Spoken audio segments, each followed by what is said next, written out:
सावन के बहार में। कांवरिया रे कांवरिया मन ला रख विश्वास, भोलेनाथ के चरण में मिल ही जीवन के उजास। गंगा जल के कांवर सजा के माथे रखे पवित्र भाव, बोल बम के जयकारा गूंजे हरियर हो गे गानो।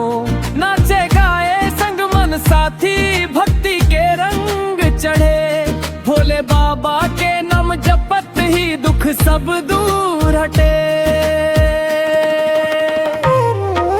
चलो चलो कांवरिया भोले के दरबार में, बम बम भोला बोलत जाबो सावन के बहार में।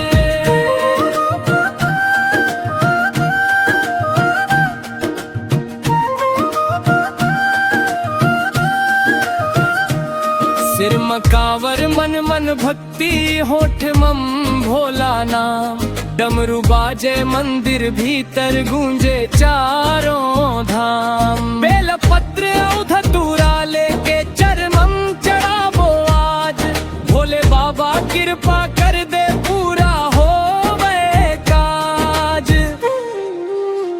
न डर ही काता न थक ही पाँव, भोला संग मन चलना है।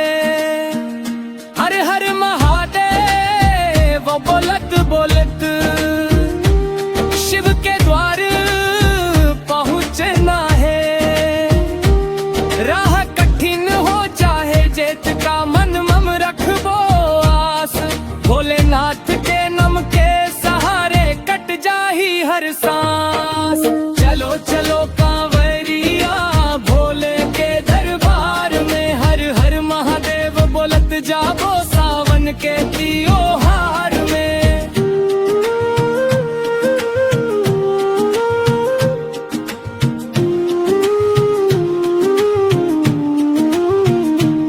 कांवरिया रे कांवरिया मन ला रख विश्वास, भोलेनाथ के चरण में मिल ही जीवन के उजास।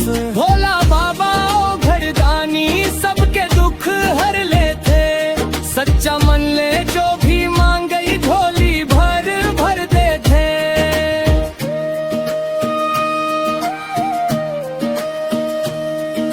गरीब हो या धनवान हो सबके एक समान, भोले बाबा के दरबार में मिलते सच्चा मान। आगे आगे कांवरिया चल ही पीछे गूंजे बम बम, शिव के रंग मरंगे हवई रे पूरा गाम नौसंग। सावन के ये पावन बेला मन में ज्योति जगावो, भोलेनाथ के चरण कमल मन अपन शीश झुकावो।